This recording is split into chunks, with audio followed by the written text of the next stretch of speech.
tal? Muy buenas tardes. Es un gusto para el Museo Legislativo de la Cámara de Diputados estar en el estudio de nuestra amiga, la artista Daniela Negrete. Daniela, muchas gracias.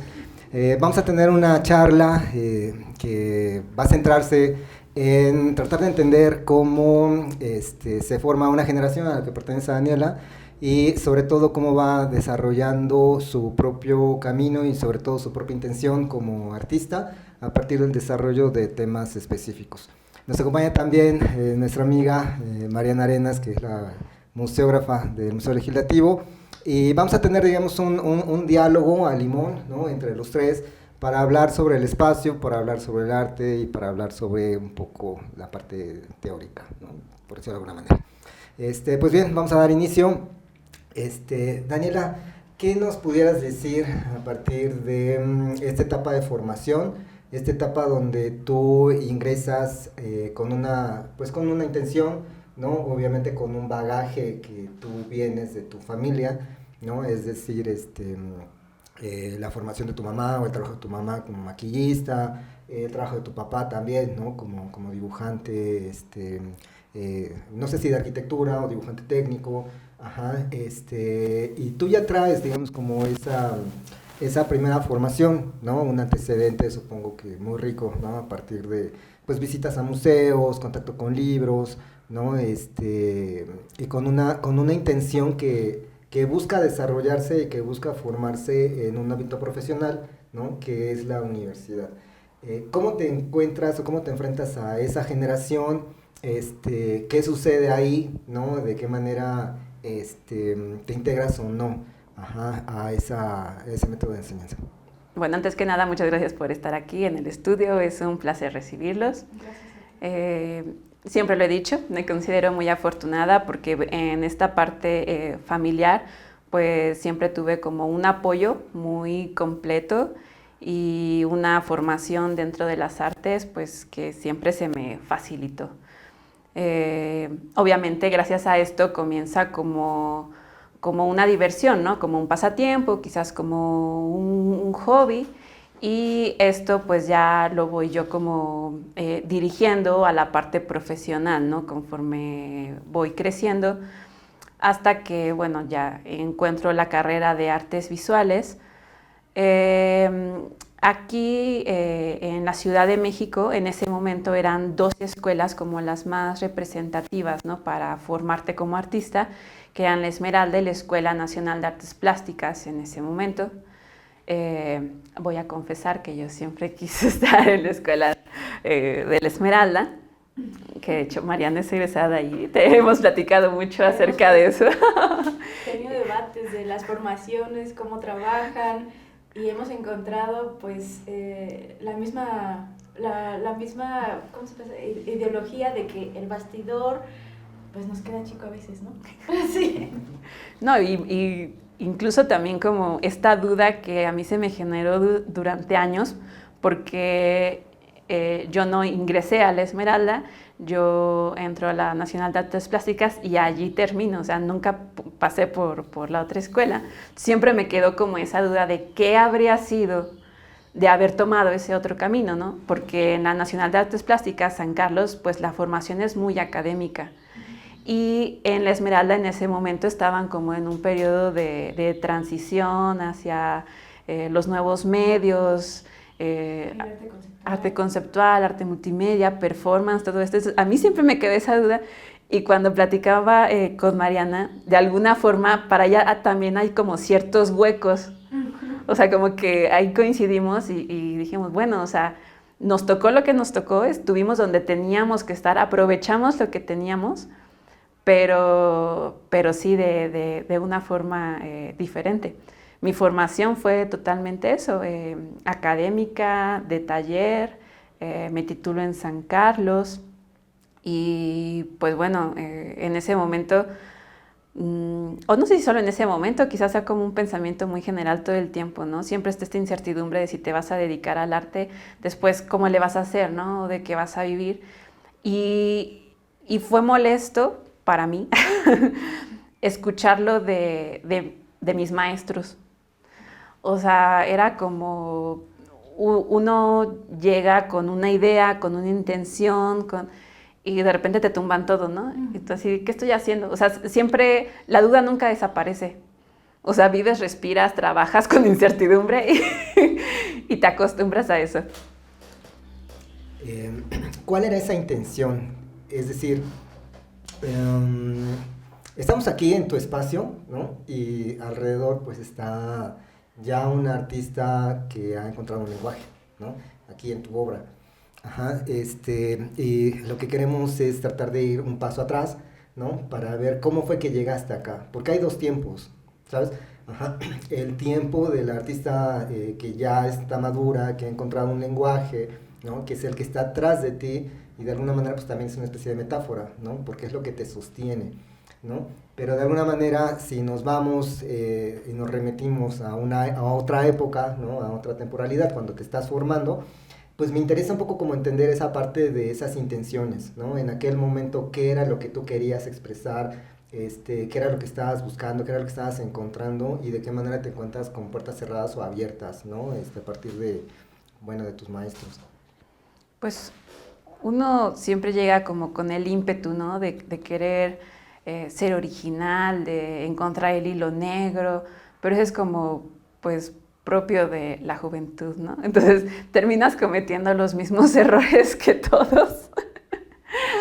Y en esta parte yo siento que quizás pude haber ido como un poco más rápido si quizás estas cátedras o esta educación que recibí hubieran sido un poco diferentes. Yo de repente me sentía un poco limitada, ¿no? Yo siempre lo he dicho, o sea, parte primordial de mi obra es como la experimentación. O sea, a mí me dicen, eres pintor, eres escultor, eres grabadora, ¿qué eres? Yo soy artista visual, ¿no? O sea, soy multidisciplinaria y esta parte de la búsqueda del lenguaje del material, de siempre buscar por dónde es lo que a mí me mueve o me enriquece más que seguir como siempre por una misma línea. Y con esto me encontré muchos topes. Justamente como de, bueno, si no te dedicas a algo, quizás no lo puedas especializar y entonces jamás vas a ser bueno en eso, ¿no? Y así, pero bueno, o sea, por ejemplo, tengo algunas obras, ¿no? En las que ahorita estoy trabajando la pintura con la serigrafía a la par, o sea, una parte es como de primera intención, de impronta más rápida, y la otra al final es un dibujo como un poco más pensado y replicado varias veces, ¿no? Y esta parte durante mi formación era así como de no, o me gustaba mucho como agregar a las pinturas, ¿no? Volúmenes, esto que hablábamos del cuadro que se sale, ¿no? Que de repente se apropia del espacio más que del muro, ¿no? O sea, esto me gustaba mucho y bueno, a mí me decían, no, o sea, es que, ¿por qué pegas una tela? ¿Porque no sabes pintar la tela? Entonces quítalo y pinta la tela, ¿no? Y a final de cuentas, o sea, ahora lo entiendo, ¿no? O sea, sí, debes primero aprender para desaprender, pero quizás en ese momento no lo sentí de esa manera. Y poco después, saliendo de la carrera, comienzo a ver como la obra que se vendía en galerías y todo esto, y yo decía, si hubiera seguido por esa línea, ahorita tendría algo muy bueno, ¿no? Pero como que me regresaron a la bidimensión totalmente, ¿sí? Y dije, bueno, o sea, no pasa nada, ¿no? Y antes yo siempre estaba como muy al pendiente de toda esta pues información que te daban o las correcciones que me hacían, ¿no? Los maestros. Y ya después también aprendí que tienes que desligarte un poco de eso, incluso a veces hasta de ciertas críticas, porque si no, pues terminas como por frenarte y no llevas las cosas hasta donde tú sabes que podrías. Sí. Pero yo veo en tu obra algo que, a pesar de que te formaste en la academia, tienes esa otra parte que la Esmeralda es, lo conceptual. ¿Cómo logras o siempre has tenido esa parte de crítica, pues sí, de tus vivencias, pasarla igual a la pintura o a tu producción? ¿Cómo logras consolidar esa parte conceptual que yo la veo en tu obra? ¿Cómo lo haces? Hubo un momento en el que pues tienes que experimentar también, ¿no? Como con esta parte del concepto, incluso de la abstracción. Y encontré que tanto la figuración como esta parte también abstracta me llenaban mucho. O sea, por un lado podía ser totalmente libre, dejarme llevar por la mancha, por el color, por las texturas. La parte de la idea, del concepto también es súper rico irla trabajando, irla desglosando, todo lo que te encuentras en un proceso de investigación, así como que va, ¿no? Por eso siempre digo que uno como autor, como creador, lo importante para ti es el proceso. Ya la pieza es para los demás, pero el proceso, qué tan rico o vacío sea, depende de ti. Y a mí me encanta así como clavarme, ¿no? Y en la mayoría de mis cuadros dejo que fluya mucho como los fondos. Siempre parto como de una mancha general. Dejo que las piezas en algún punto también me digan algo. O sea, que no todo sea controlado por mí. Y ya después empiezo con la siguiente parte, ¿no? De la figuración y ahí sí, es lo que yo digo. Ahora voy yo. Fíjate que ahorita que nos comentabas acerca pues ese periodo de formación en la universidad, pienso algo que pudiera ser fundamental para un joven, y yo creo que de alguna manera tú te enfrentaste ante ello, y es lo importante que se requiere tener confianza en uno mismo, ¿no? Ajá, cuando tú sabes qué quieres decir, cuando tú tienes esa seguridad, todo fluye, ¿no? El gran problema que yo veo es que cuando estás en ese ámbito educativo, en esa institución, los maestros muchas veces no son sensibles a esa inquietud, ¿no? Y yo creo que fue a lo que te enfrentaste, ¿no? Cuando mencionas de alguna manera que pues finalmente, pues ¿por qué no poner ahí pues, la tela, ¿no? Ajá, y te pedían que la pintaras, ¿no? O sea, de alguna manera pues podemos entender un poco esta cuestión del proceso, ¿no? O sea, estás formándote, necesitas entender cómo representar, ¿no? Pues sí, esos ropajes, esa tela, esos pliegues, esos movimientos, bla, bla, bla, antes que pues lo inmediato que sería, ¿no? Simplemente colocarlo. Pero de alguna manera, yo creo que desde ese momento tú ya tenías claro un poco qué era lo que querías expresar, pero tuviste que entrar a ese sistema, entrar a esa formación para bueno, pues para después darte cuenta que estabas en lo correcto, o sea, eso era lo que tú querías, ¿no? Y de ahí que de alguna manera dices, bueno, o sea, si yo me hubiera escuchado, hubiera seguido esa primera intención, ya hubiera tenido un periodo ganado, ¿no? ¿Es así? Sí, es así. Digo, creo que todo por lo que pasé me sirvió de algo, pero no sé, sí creo que debí confiar más en mí. O sea, obviamente tú entras para aprender y te haces como muchas ideas y ves como según son las academias de arte en las películas y tú llegas así como de, ¿no? Y es otra cuestión muy diferente, muy, muy, muy diferente. Te enfrentas a ti mismo, tienes que defender tu trabajo. O sea, al final los maestros, o sea, enfrente de ellos pasan un montón de alumnos y un montón de cabezas, ideas, fines diferentes. O sea, aunque ellos quisieran, no podrían darle guía adecuada a cada uno. Entonces yo decía, bueno, yo voy a buscar a quien me pueda realmente ayudar.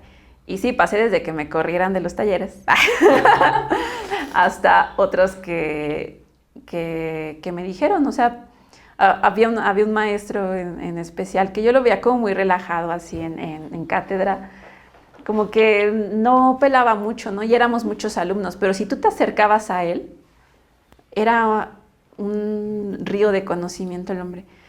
Y así de, bueno, es que ¿por qué no nos comparte esto?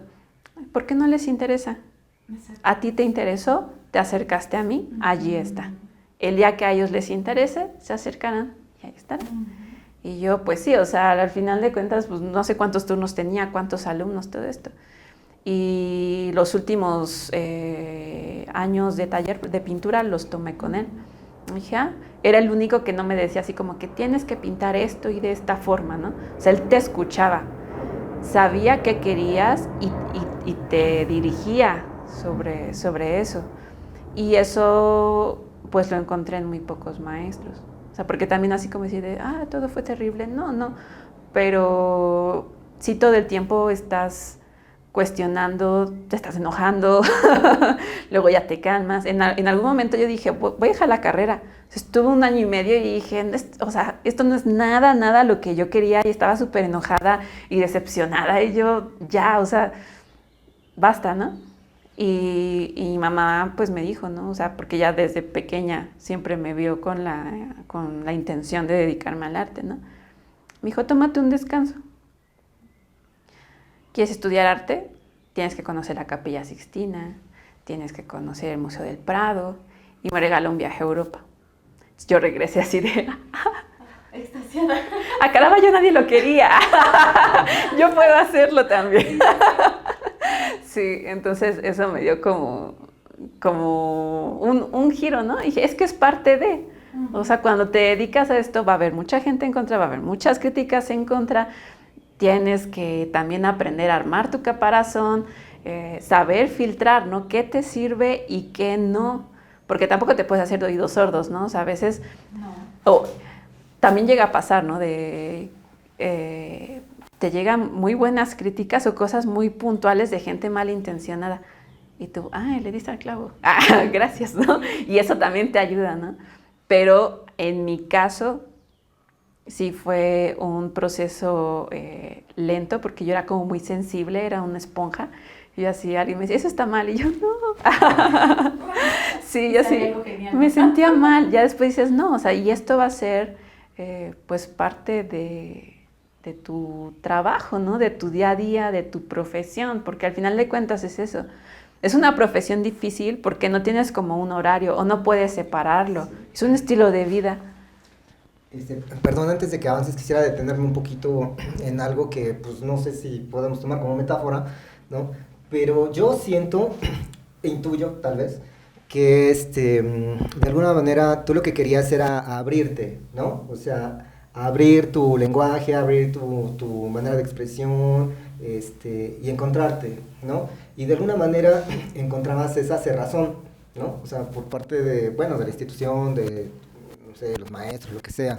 Entonces yo veo como ese proceso, ¿no? Ajá, de abrir y cerrar, ¿no? De querer abrir, de querer expresarte, pero al mismo tiempo te encierran, ¿no?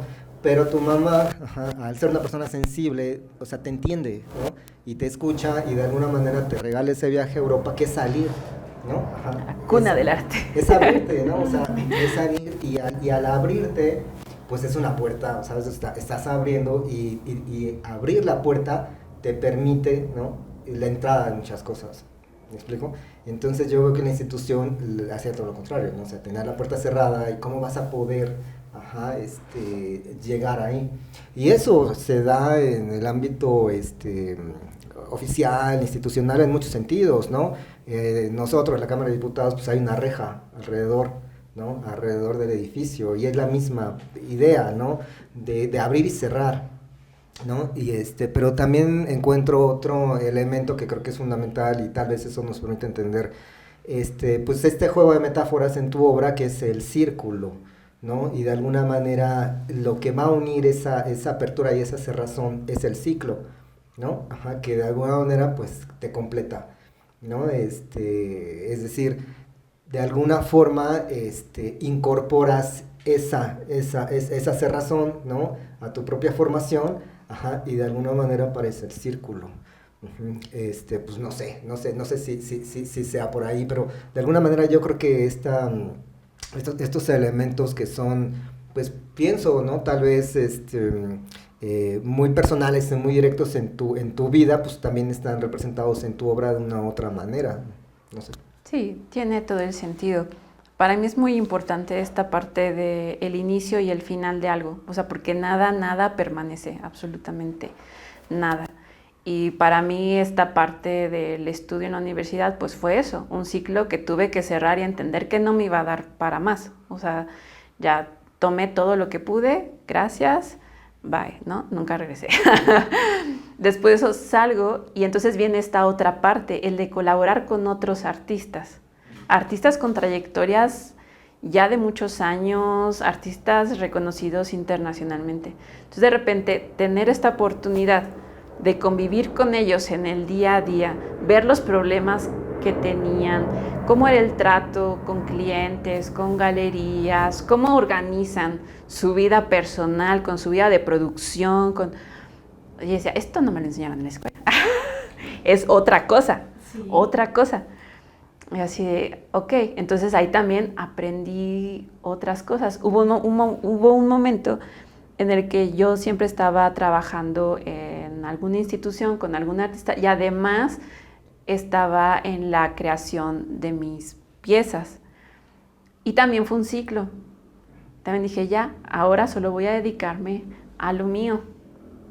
Y esta parte de los formatos, que no, algunos se salen como incluso de que sea redondo, ¿no? O sea, como jugar con esta parte es redondear la pieza, o sea, que no solamente la pieza sea el cuadro, sino que también salga, que se expanda, que cumpla con esta parte del ciclo. Incluso cada obra también pertenece a una serie, que también es redondear una idea, ¿no? Hay un inicio, hay un final, lo cierras. Siguiente tema, ¿no?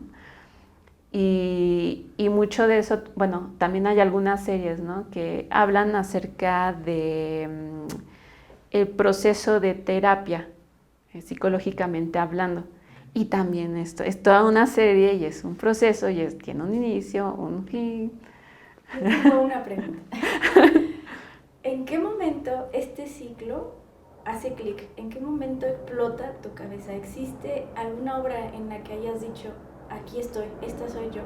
El momento que recuerdes, esta soy yo, después de ya haber cruzado todo este ciclo, que recuerdes y digas, de aquí empieza Dani Negrete a producir como es Dani. Fue un cuadro que justamente se llama La Terapia. Es un cuadro de 1.20 por 1.20. Yo estaba en ese momento, fue el primer taller que tuve individual. No era muy grande, entonces no podía producir piezas muy grandes. Era hasta el momento lo más grande que había pintado, 1.20 por 1.20. Y fue un encargo para una galería, una exposición individual. Entonces tenían un muro que daba hacia la calle y me decían, necesitamos una obra de este tamaño. Y yo, los tiempos y todo, yo sí, lo hacemos, ¿no? Entonces, así como sale el cuadro de mi taller, va a la marquería y de la marquería llega todavía oliendo así fresco a la galería y el día de la inauguración se vende. Wow. Y ese cuadro, o sea, así como llegó, se fue. Hasta en ese momento fue mi pieza mejor cotizada, fue en ese momento mi pieza más grande. Fue en ese momento la pieza a la que le dieron como un lugar frente de la galería. Y con esa pieza yo inicio un proceso de terapia que me hizo soltar muchas cosas. O sea, fue como, sí, el antes y el después de esa pieza. Y le tengo mucho cariño, ya no la tengo ni nada, pero sí la tengo como muy presente como un antes y un después, porque me hizo ver como mis capacidades y cómo mi obra era recibida por el público, por un coleccionista, por una galería. Y dije, de aquí soy. De aquí soy. En la época prehispánica, bueno, tal vez un poco después de la época prehispánica, sino ya en el siglo XVI, se generaban unos mapas, se hicieron unos mapas territoriales, donde la idea era la circularidad, ¿no? Ajá. Hay un libro de Alessandra Russo que estudia ese tema, ¿no? El tema de los mapas indígenas, ¿no? En alguna ocasión estuve con ella en el Archivo General de la Nación. Alessandra es una italiana, pero ha estudiado mucho este tema, entonces nos sacan los planos y me dice, el chiste es el recorrido circular. Nosotros siempre tenemos como esta idea de ver los planos como si fuera bueno, los mapas como un plano arquitectónico, ¿no? Pero la concepción indígena no era así, era cíclica. Bueno, pues también si nos remitimos a esa época, pues sí, su mundo era cíclico, ¿no? Dual, ¿no? Y eso también está representado en el territorio. Eso me parece fabuloso porque de alguna manera pues también nos remite a entender estos procesos, ¿no? De creación que de alguna manera pues se remiten a la idea espacial, ¿no? Que Mariana pues conoce súper bien. Otra persona que también tenía un pensamiento circular era Avi Barbuch, ¿no? Bueno, dentro de las corrientes historiográficas, de la teoría del arte, bla, bla, pues Avi Barbuch es el que marca un cierto parteaguas, ¿no? En los pensadores alemanes, etcétera. Pero sobre todo por esa manera circular de entender que no hay tal vez una cuestión lineal, ¿no? Como así se ha querido ver la educación, ¿no? Las historias oficiales, siempre es como un rollo cronológico, ¿no? No sé, prehispánico, no hispano, o las etapas, ¿no? Históricas en cualquier momento, ¿no? Pero realmente la idea del círculo te saca, ¿no? Y Avi Barbuch utiliza también una metáfora a partir de una diosa griega, que es la diosa Mnemosine, que es la memoria, y nuestra memoria es circular, es decir, hay una yuxtaposición de tiempos, ¿no? El presente se yuxtapone con el pasado, con el futuro, bla, bla, bla, y eso te permite como romper, ¿no? De alguna manera Avi Barbuch construyó ese pensamiento, no desde las artes plásticas, porque pues, él no era artista, era más bien como un pensador, un filósofo, pero desde la biblioteca, ¿no? Él construyó una gran biblioteca circular, ¿no? Que está en Londres. Bueno, estuvo un tiempo en Alemania con una guerra, bla, bla, pues va para Londres, pero su clasificación de su biblioteca era por temas, ¿no? Y entonces él lo que hacía era unir todo, o sea, no solamente era importante la historia del arte, no con, no sé, obras canónicas del Renacimiento, sino también las figuras de su propia contemporaneidad, ¿no? Los bailes de Isadora Duncan y no sé qué, bla, bla. Entonces agarraba un recorte de esta bailarina Isadora Duncan, donde pues estaban estos ropajes vaporosos, ¿no? De la danza, y se remitía a Botticelli, ¿no? La ninfa que avanza. Y entonces él decía, es que ese ropaje de la ninfa que avanza de Botticelli, de esa ropa que vuela, pues es lo que está haciendo Isadora Duncan. Y entonces lo que hacía es que ponía esas dos imágenes. Y los ponía en tableros, ¿no? Si lo vemos en términos de tableros, en términos de memoria, este es un gran tablero, ¿no? O sea, la pared es un tablero. Sí. Y no solamente nos habla de una pieza, sino de un conjunto de piezas, ¿no? Que, bueno, finalmente remita a la persona. Tú sabes por qué las pusiste así, ¿no? Y es interesante ese ir y venir, ¿no? Podemos concentrarnos nada más en una sola pieza, pero cuando te alejas tienes esta totalidad, ¿no? Y se puede leer como una sola imagen, ¿me explico? Entonces, eso yo creo que es muy importante porque también de alguna manera nos remite ya a la idea del espacio, ¿no? Y es ahí a donde yo quiero llegar, ¿no? De alguna manera el hecho de que tú estás construyendo tus obras y digamos pensando en esta, ¿no? La manera en cómo el color del marco remite a la obra misma, ¿no? Eso yo creo que es muy importante porque tú tienes una mirada circular, creo, ¿no? Tienes una mirada espacial, o sea, no solamente es una cuestión iconográfica, ¿no? Yo creo que tú ya has llegado al desarrollo de un pensamiento muy complejo, ¿no? Donde es evidente, o al menos yo lo puedo ver, ¿no? En tus obras. De ahí, perdón por hacer todo este trayecto tan largo, pero Mariana, tú que eres museógrafa, ¿qué nos puedes decir del espacio o qué nos puedes decir a partir de, pues bueno, de lo que vivieron, porque finalmente son amigas, son artistas, ¿no? Compartieron después el aula, ¿no? ¿Qué nos puedes decir del espacio, ¿no? A partir de lo que se enfrentan, a partir de lo que ves, no sé, con la obra de Daniela. Gracias. Pues tienes razón en cuanto al círculo en el espacio, ¿no? Es raro ver una galería circular, ¿no? Que lo hemos intentado en el museo y resultó pues diferente, ¿no? La última exposición que se hizo en el Museo Legislativo fue del artista Chávez Morado, en donde nuestro curador logró evidenciar el proceso, el pensamiento de este artista con un recorrido circular, ¿no? Y es lo que veo en ti, ¿no?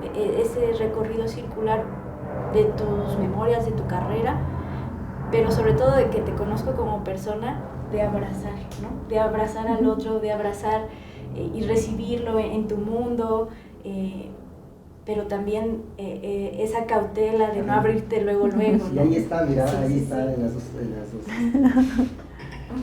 De no abrirte luego, pero ya que logras pasar ese umbral, pues ves esa calidez, ves cómo cambias a veces todas estas experiencias de muerte y eso, pero algo amoroso, ¿no? Que es lo que hablábamos de la otra vez, ¿no? De que nos comunicamos con mucho amor entre amigos. Entonces, para mí el círculo, tanto como espacio, como elemento plástico, es abrazar, ¿no? Y el abrazo te cierra con el otro, entonces el círculo para mí como espacio es eso, calidez, ¿no? Y cerrar y contener algo que aprecias, algo que quieres guardar a ciertas personas, ¿no? Entonces, para mí el círculo en el espacio sería eso. Sí, y en este momento, de hecho, también se habla mucho del espacio, no solamente como un receptor o escaparate de obra, sino como un creador de experiencias, de vivencias. O sea, ahora te piden, ¿no?, que al espectador, más que ofrecerle una obra, le generes una experiencia. O sea, ahorita es como creo mucho más importante hablar del espacio en su totalidad que de una particularidad. Sí, bueno, jugando con esta metáfora, ¿no? Y bajando el balón, ¿no? De alguna manera. Pues bueno, si lo llevamos al tema de la arquitectura, pues me remite pues, a muchísimos ejemplos, ¿no? Es decir, pues no sé, la Plaza de San Pedro en Roma, o sea, de alguna manera pues, estos dos grandes brazos, que congregan, pero me gustó esa metáfora que mencionas del abrazo, porque yo creo que eso es muy importante, ¿no? Yo creo que de alguna manera, pues sí, esa posibilidad de unir, ¿no? De unirte ante el otro, es lo que tal vez muchos buscamos, ¿no? Y de ahí podemos utilizar esa metáfora del lenguaje, ¿no? O sea, son medios de comunicación, ¿no? O sea, tú estás expresando algo y estás comunicando algo para el otro, ¿no? Y ese otro es muy importante, ¿no? Para tu propia creación, ¿no? ¿Qué nos pudieras decir a partir de cómo tú te enfrentas a ese diálogo con tu público, o es un diálogo contigo misma, o cómo lo vinculas? Es al inicio un diálogo conmigo misma, pero es un diálogo que en algún punto queda abierto. Okay. Y es allí donde entra como la interpretación, ¿no? del espectador. A veces me gusta irme a dar una vuelta por mis exposiciones sin que sepan que soy yo. Y les hago preguntas o escucho a la gente. Entonces me voy dando cuenta, ¿no? Digo, ay, esto fue muy claro. A veces digo, esto tal vez no tanto, ¿no? Esto lo dejé muy abierto. Pero no me disgusta ninguna de las dos. O sea, a veces tengo algo tan definido, tan trabajado ya en mi cabeza, que me cuesta también trabajo dejar una apertura tan grande, ¿no? O sea, como que nada más los dirijo así de es por aquí y por aquí entras, por aquí sales, ¿no? Y otras que no, es así como de vamos todos juntos a ver qué pasa. Pero es un don, podría decirse, porque no todos los artistas hacen eso. O sea, sería, como tú dices, un cambio de mentalidad del artista a partir de estas épocas, de que te preocupes por el otro, de a ver qué piensan de mi obra. Es raro el artista que se sienta a escucharte o le interesa lo que tú piensas. sin entrar al campo del diseño, porque el diseño va directo al usuario, ¿no? El arte es, te arriesgas sin pedir opinión o requisitos del usuario, o sea, lo sacas de ti para compartirlo con el otro, ¿no? Eso es, creo que un cambio en los artistas actuales que se logra ver, y sobre todo en tu obra, que te interesas, ya que dije algo, ¿qué opinas, no? Y creo que eso es algo que nos sigue separando del diseño, porque el diseño como que quiere entrar por ahí, pero el arte es más arrebatado, es más arriesgado, y lo dice Donald Norman en su libro, dice, si tú quieres trascender, haz tu obra y aviéntala al mundo, no preguntes y crea, ¿no? Avienta lo que piensas y a ver cómo te va, ¿no? Y eso es muy valiente por parte tuya. Creo que una de las características de mi obra es que al principio parece muy introspectiva. Parece como que habla de un mundo interior, que se trabaja allí, ¿no? Como por abajo. Pero conforme vas avanzando en la lectura te das cuenta que son también manifestaciones de ciertos temas sociales. O sea, al final siento que no puedes hablar de una sociedad aislando así o quitando totalmente al individuo. Y siempre he pensado que los principales problemas podrían resolverse si se le diera una atención al individuo. O sea, si formáramos individuos más completos, más capaces, más empáticos, no tendríamos tantos problemas en sociedad, porque pensaríamos más en el otro, no sería un pensamiento tan individual. Entonces, en mis piezas está esta cuestión, ¿no? O sea, por ejemplo, la parte que comentábamos del psicoanálisis. Si tú te tomas el tiempo, te das a la tarea de trabajar en ti mismo, vas a repercutir positivamente, quieras o no, en tu entorno, con tu familia, con la gente con la que trabajas, incluso con gente, con el desconocido, ¿no? Con el de al lado. Pero si no, te vuelves también como parte del problema, ¿no? Entonces, y en las cosas más simples y hasta las más complejas, o sea, pienso que si trabajas individualmente en ti, puedes hacer un cambio más grande que intentando irte como a una esfera más amplia. Y esa transición intento darla en mis obras. A veces se entiende, a veces no mucho, es lo que comentaba, ¿no? Que puede ser de repente muy velado y a veces no, a veces es más inmediato. Sí, yo coincido, o sea, finalmente yo creo que tal vez un artista de madurez es el que ya encontró lo que quiere decir y lo expresa tal cual, ¿no? Y desde ahí ya hay una correspondencia, ¿no? Ser honesto con uno mismo, ¿no? Decir realmente lo que uno piensa, ¿no? Lo que uno quiere, bla, bla, bla. Pero bueno, no solamente eres artista, más bien no solamente eres pintora, ¿no? También eres escultora. Y si bien hemos estado hablando, digamos, como de una obra, pues sí, pues muy personal, muy íntima, con tu propio vocabulario, hay otro tipo de encargos, ¿no? Que son públicos. Y en ese sentido, ¿cómo fue la invitación del maestro Ponzanelli para que participaras en el mural de bronce que tenemos en la Plaza de los Constituyentes? Pues justo en ese momento yo estaba trabajando en el taller de otra artista, que fue el primer taller en el que trabajé saliendo de la carrera. Ese taller aprendí muchísimo, sobre todo de escultura, porque como tal en la carrera me enfoqué en la parte de pintura, llevé un poco de xilografía, hueco grabado, y la parte de escultura se limitó a modelado en barro, cerámica y talla en madera. No había como tal un taller de metales, ni de fundición, ni nada de esto.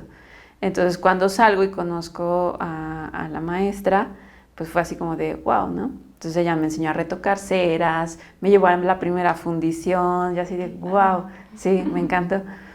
Y es chistoso porque yo queriendo enfocarme como a la pintura, desde que salí siempre he trabajado de escultora. O sea, como que la pintura es parte de mi producción personal, pero al trabajar con otros artistas, instituciones, museos, casi toda la obra ha sido escultórica.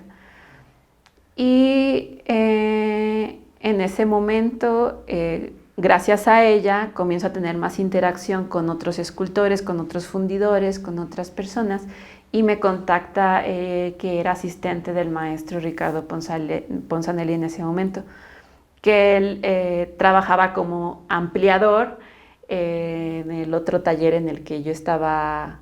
No, en ese momento yo estaba trabajando en 2 talleres con 2 artistas. Entonces él era el ampliador de uno de esos talleres, del otro escultor con el que estaba. Entonces ya me dice, oye, mira que hay un proyecto y está buscando el maestro porque pues nomás los tiempos están, sí. Los tiempos. Y yo, sí.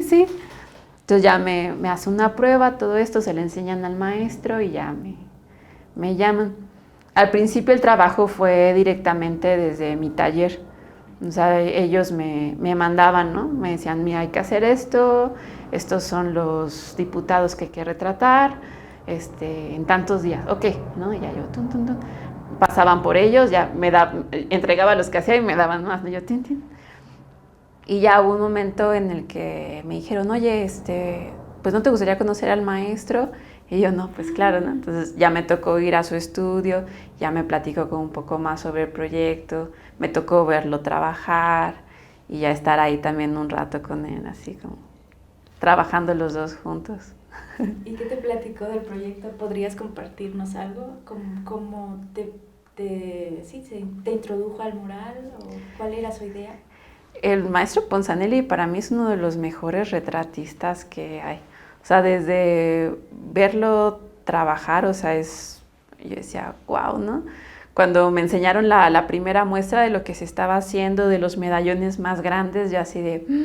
en ese momento me sucedió lo de que hablábamos de la seguridad en ti mismo, ¿no? En un punto yo dije, no voy a poder. Así de, yo saboteándome sola, ¿no? Y ellos me dijeron, no, inténtalo, o sea, si estás haciendo esto, o sea, no pasa nada, ¿no? O sea, nadie te va a decir nada si lo intentas, sino que, o sea, pues buscamos a alguien más, ¿no? Y pues no, el primero me dijo, no, sí. Y pues sí, o sea, fue un intercambio desde técnicas, métodos, herramienta, sí, o sea, así como yo estaba trabajando en ese momento, fue muy diferente a lo que vi que se estaba trabajando con él. O sea, todo fue como muy novedoso. También fueron los primeros relieves, o sea, como tal, o sea, no una escultura en bulto, sino en relieves. Y yo así de, o sea, el alto relieve, la explicación de por qué el alto, por qué el bajo, o sea, fue... ¿Por qué el alto y por qué el bajo? Para enfatizar, ¿no? O sea, dar capas. Es como si estuvieras pintando, pero con más volumen, ¿no? O sea, un relieve tiene una sola vista buena. O sea, si tú lo ves por acá, si lo ves por acá, parece un Picasso, ¿no? Sí. Pero hay forma como de truquearlo y hacer que esta vista sea como un poco más amplia, que no sea nada más como en un solo punto, ¿no? Sino que abarque un poco más. Y sobre todo eso, el cuidado de los planos. O sea, ya sea que vayas a hacer como todo el paisaje o solamente un rostro, o sea, qué está delante, qué está atrás, ¿no? O sea, tienes que hacerlo todavía más evidente. Y al estar trabajando tanto tiempo este proyecto, de repente te enfrentas otra vez a una tela en bidimensión y dices, ¡ay, mejoré! Porque te ayuda a entender. Ajá. Sí. Pues mira, no sé si verlo desde ahí, yo supongo que sí, de alguna manera estuvieron trabajando por fragmentos, ¿no? No sé si tenían la imagen de la obra total, ¿no? Yo supongo que no, o sea, fueron fragmentos que se fueron entregando y de qué manera te enfrentas a esa totalidad cuando lo ves por primera vez. Sí, eso es muy recurrente, o sea, cuando trabajas en algún proyecto, pues casi siempre lo vas viendo por partes, ¿no? También por cuestiones de seguridad o que no vaya a salir algo antes de, ¿no? De lo que se tiene pensado para el proyecto. Entonces sí, o sea, los medallones grandes yo los vi como por partes, ¿no? Que me enseñaban, mira, tiene que verse como este estilo, checa cómo están trabajadas las caras, o sea, por eso me los enseñaban, ¿no? Pero incluso no, yo no tenía acceso a ellos todo el tiempo, o sea, era así como de, chécalos y ya, ¿no? Con eso trabajas. Y pues ya, o sea, por ejemplo, la parte de los relieves pequeñitos, pues es un formato pequeño, ¿no? Ya cuando me enseñaron los diagramas de cómo se iban a montar, así de, pues, ¿cuánto mide? Y ya cuando fue lo de la inauguración, dije, no, o sea, se veía impresionante. Y fuimos varios, y también eso no ocurre muy seguido, ¿no? Que el escultor al que se le asigna el proyecto dé también crédito, ¿no? a sus ayudantes. Entonces eso se me hizo como un gesto muy, muy bonito del maestro Ponzanelli. Uh-huh.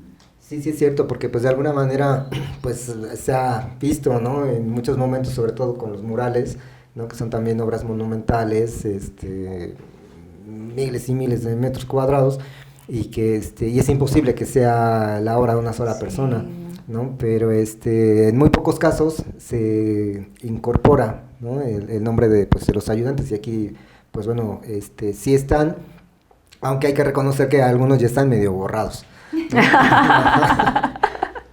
Sí, es que por ejemplo en la parte de la fundición o de la escultura en bronce, no nada más es el que modela, ¿no? O los que llegan a ayudar también en la parte de modelado.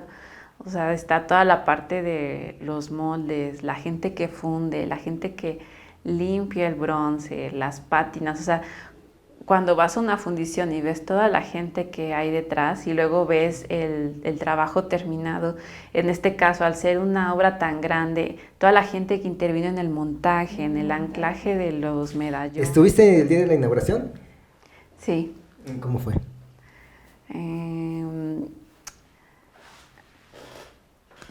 Estaba tapado el relieve, si no mal recuerdo, ya tiene algunos años, ya no sé cuántos, como pues 7, No sé. como 7, entre 7 y 10, algo así. Uh-huh. Sí, estaba tapado, sí había gente, pero fue un evento hasta cierto punto controlado, me parece. Invitaron a los familiares de cada uno de los diputados de la pieza, desde nietos o algún familiar que tuviera. También fue un reto esa parte porque por la época había muchas fotos que estaban casi veladas, ¿no? Había unos que yo decía, pero es que aquí casi no se ve, ¿no? Me lo voy a inventar o cómo le hago.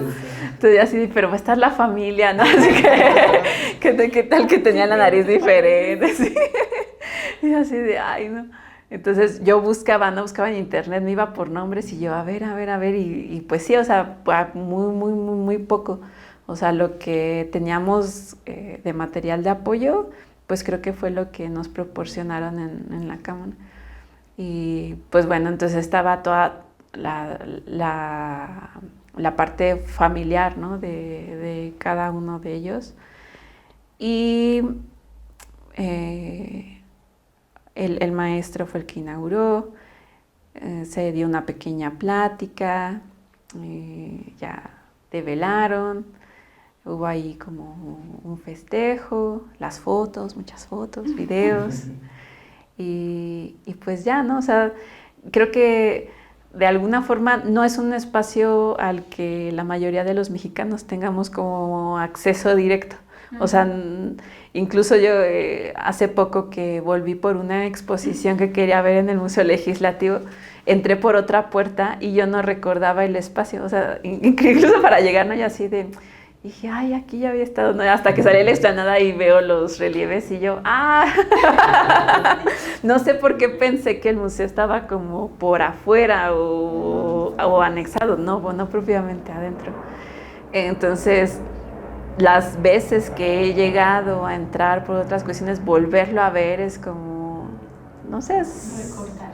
ajá, es una parte padre. Y sobre todo porque el maestro me dio una de las oportunidades o sea, de colaborar con un escultor como él en un proyecto importante como este. O sea, yo pensaba que algo así todavía iba a tardar como mucho tiempo, ¿no? en lograrlo, pero pues tuvo la confianza, me ayudó a superar como ese bache de seguridad y pues sí, fue una muy buena experiencia.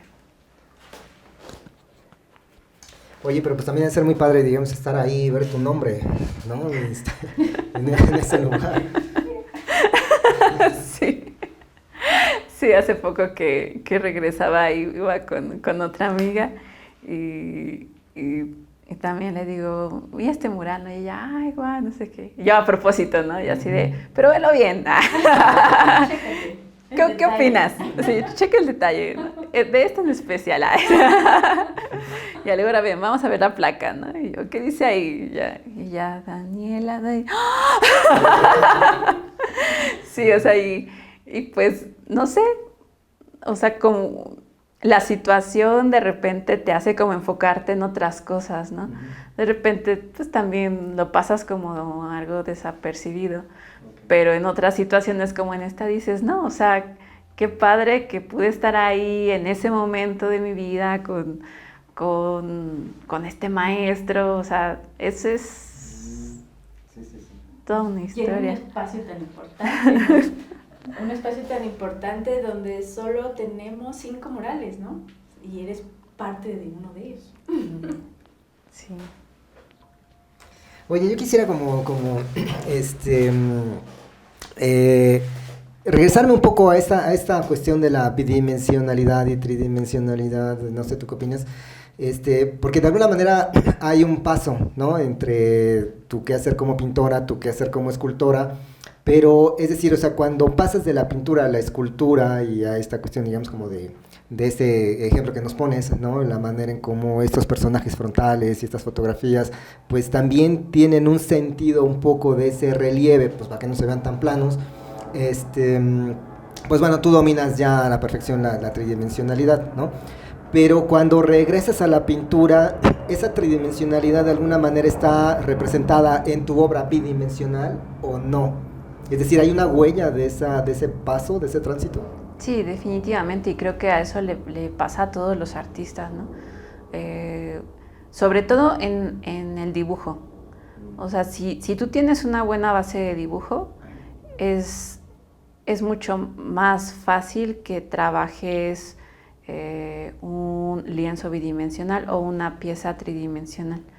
O sea, el dibujo te da muchas habilidades y te da muchas herramientas, pero yo personalmente me he dado cuenta que mi escultura me ayuda mucho más a mi pintura que mi pintura a la parte de la tridimensión. A final de cuentas, en la tridimensión tienes más información, mucha más información. Sí. Tienes otros lados, puedes tocar, puedes ver, ¿no? Y en la pintura todo es un truco. O sea, solo tienes un plano y de ahí todo lo demás es una mentira, ¿no? Te la tienes que inventar con planos, profundidades, puntos de fuga, todo esto. Sí, que yo creo que, no sé si decir, bueno, tal vez sí, es ilusión, ¿no? O sea, es ilusión. Y ahora que menciona la cuestión del dibujo y sobre todo la formación clásica, todo eso, pues se consigue con el sombreado, ¿no? O sea, de alguna manera, pues el sombreado en el dibujo pues genera un volumen. Pero de qué manera se trata de conseguir ese volumen o no, o esa tridimensionalidad o no, desde la pintura. En ambos casos hay luz y hay sombra, solo que lo percibes de forma diferente. En alguna ocasión tenía ese tema con un escultor al que estaba apoyando porque dejaba los volúmenes como muy como tibios, ¿no? Le dices que esto si fuera un dibujo, todo sería gris. Le digo, no tienes luces, no tienes sombras. Le digo, o sea, así como cuando lo haces en la pintura, también en una escultura, ¿no? Debes quitar o poner más para que incida menos o más la luz. O sea, es el mismo, es la misma cosa, ¿no? Solo que en la escultura tienes como más información. En alguna ocasión platicaba con otro curador sobre el paso de los pintores a la escultura o de los escultores a la pintura. Y en su opinión, para él la mayoría de las veces era como algo desafortunado, porque en la pintura de repente puedes trabajar ciertas atmósferas o ciertas cosas que en la escultura se pueden llegar a dificultar. Entonces debes de solucionarlo de alguna otra manera. Y él me comentaba o me decía que pensaba que esa transición que hacía yo era, a su parecer, adecuada. Y específicamente hablando de la pieza de bronce que está allá, de la cabra, con la otra que les mostré, que también es un cráneo de cabra con unos pies encima. Esa primero fue la pintura y después fue la escultura, pero es una a partir de la otra. Y pues sí, o sea, en la que una puedo trabajar la parte de atrás y los chorreados y toda esta parte, en la escultura no, o sea, lo llevé más como a la figura, a todos estos detalles, pero también agregué esta parte de la impronta, de que se vea la huella, ¿no? Así como en la pintura se ve la pincelada, que también en la escultura se vea esta parte de la mano, ¿no? La huella digital, el sticker. Es solo sí, es irlo traduciendo. Al final también la pátina, pues también es un proceso de pintura, ¿no? También me pasó con esa pieza, le meto una de las pátinas que para mí es como muy bonita, muy clásica, muy elegante, y me aplanó la pieza. Y yo, no, la tuvimos que lavar con ácido, y yo, va otra vez, ¿no? Y yo, y hay que meterla así, o sea, le metimos como 3, 4 colores a la misma pieza, y hasta ese momento me gustó, pero también era como mi parte pictórica, ¿no? Así como de no puedo dejarlo solo en un tono gris que te aplane todo el volumen que ya hiciste, ¿no?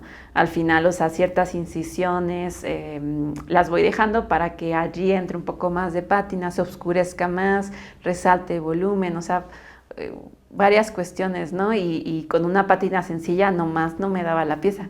Entonces, son cosas como que vas trabajando sobre la marcha. No sé si decirlo así, pero pues ahora que lo mencionas, sobre todo con estas capas estas pátinas, ¿no? que fuiste sobreponiendo hasta conseguir la que querías, no sé si verlo desde la veladura, o sea, que la pátina es una especie de veladura. Sí, puede decirse. La cuestión con la pátina es que tú pones el químico y hasta que no reacciona con el fuego, ya te das una idea, ¿no? Si le pones cera, te lo vuelve a cambiar, o sea, son cambios muy drásticos, muy drásticos, o sea, no te la puedes llevar tranquila como en la pintura, ¿no?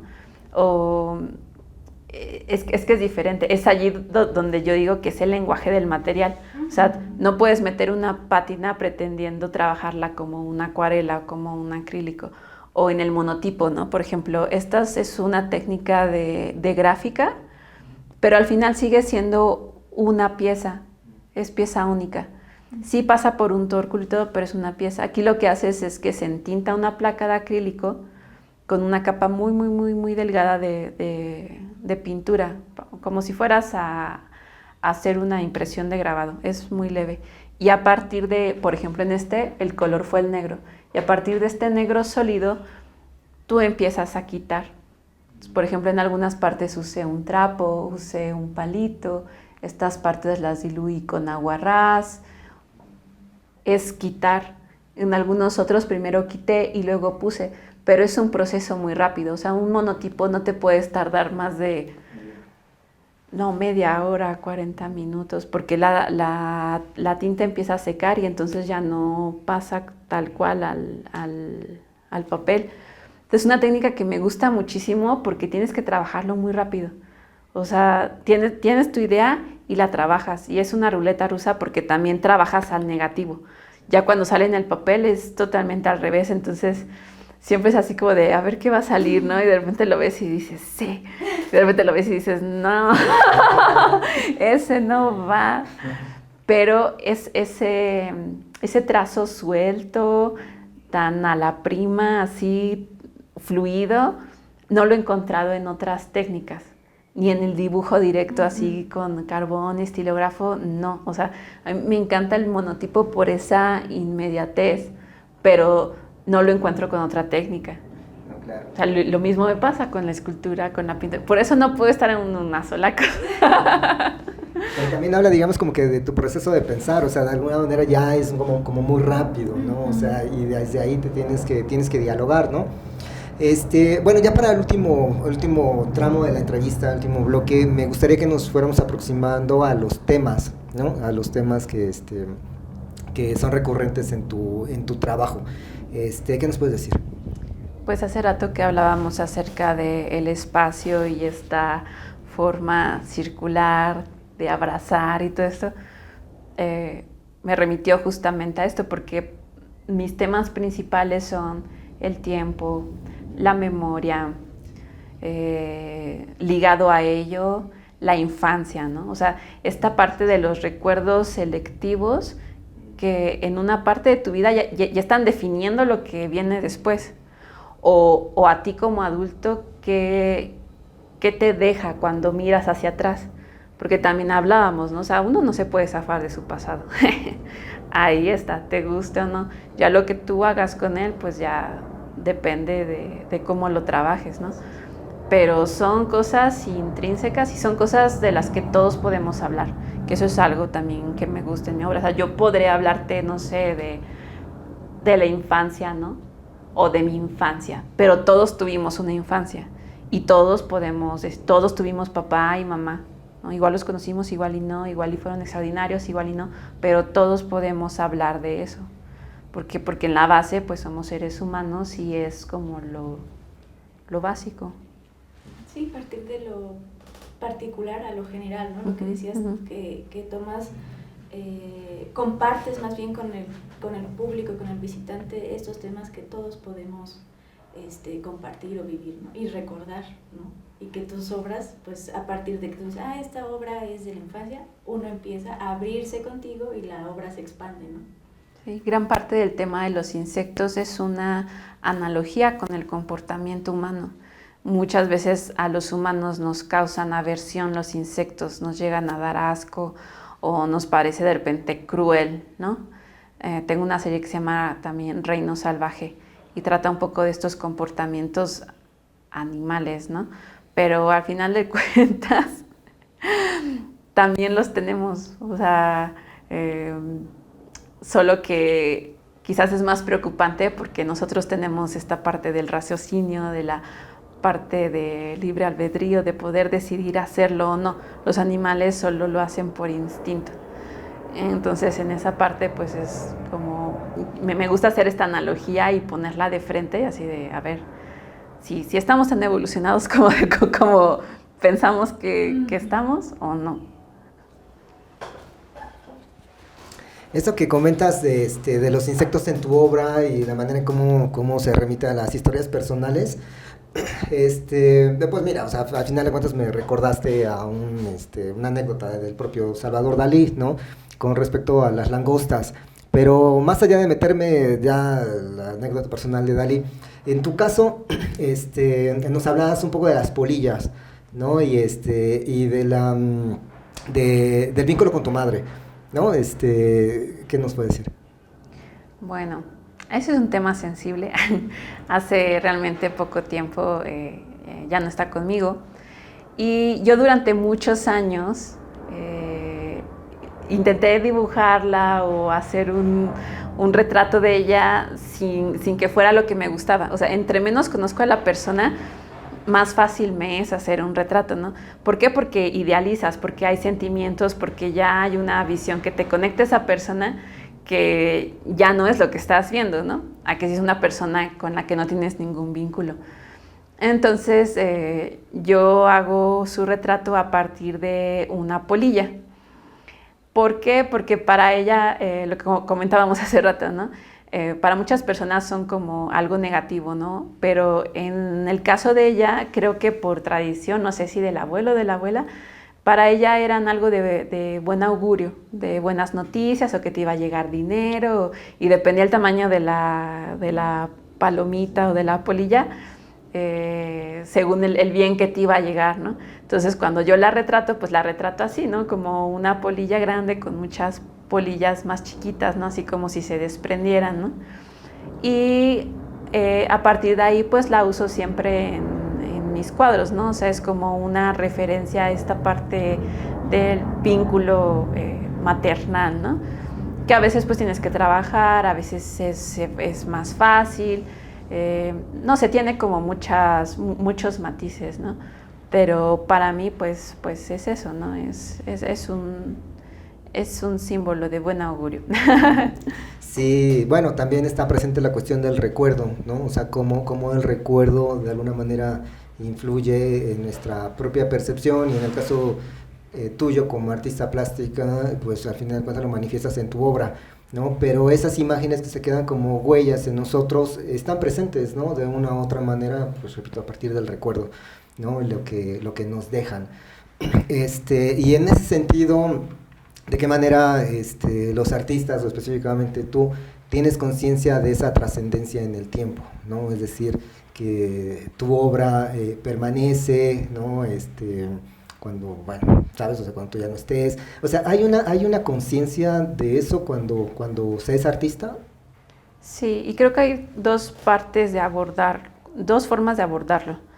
Una es simplemente la materia, ¿no? El hecho de los materiales que tú utilizas o cómo los utilizas para preservar una obra.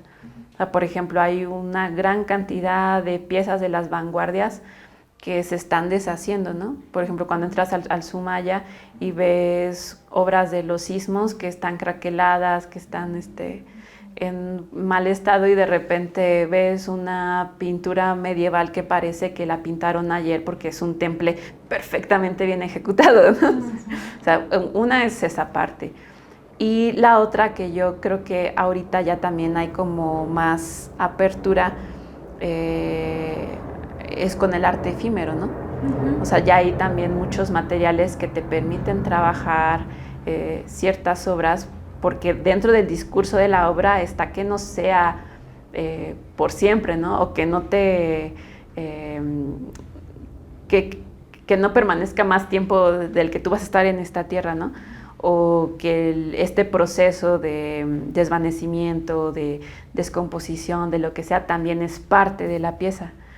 Entonces sí tienes que hacer conciencia, ¿no? Al momento de trabajar la obra, qué es lo que quieres, ¿no?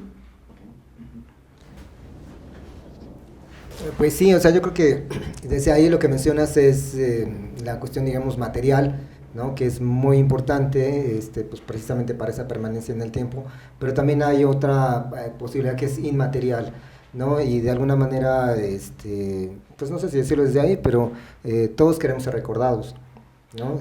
De una u otra manera, ¿no? Ya sea con lo que dejamos o con lo que, no sé, el recuerdo que le dejamos a alguien más, un objeto, pero bueno, desde ahí, esa posibilidad, digamos, del recuerdo y del no recuerdo, acción material, acción inmaterial, pues también hay otra vertiente de exposición, que es la del propio museo. Entonces, en ese sentido, ya nada más para irnos perfilando a la conclusión de esta charla, comentarle a nuestro público que estamos preparando una exposición con respecto a al tema de la nación, del cuerpo de la nación, y que pues bueno, vamos a contar con tu presencia, vamos a contar con tu obra, ¿no? Aquí está Mariana, que es la museógrafa. Entonces estamos preparando algo que va a ser muy interesante para nuestro público, y no sé si quisieras comentar algo, Mariana, antes de terminar. Que los esperamos, que los esperamos, y que nuestro círculo está abierto para ustedes.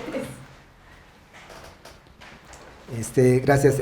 Dani, algo con lo que quisieras concluir, algo que se ha quedado, digamos, ahí como pendiente, que fuera importante para que nuestro público pudiera entenderte un poquito más, ¿no? Como artista, como persona, como creadora. Solo agradecerles el espacio, el trabajo que hacen. Lo he visto con mis propios ojos. La museografía, la curaduría del Museo Legislativo a mí me parece impecable. Me gusta mucho y me entusiasma mucho ser parte también de este proyecto. Y pues ahí nos vemos. Bueno, perfecto. Bueno, pues muchas gracias. Nos vemos en la próxima sesión. Gracias.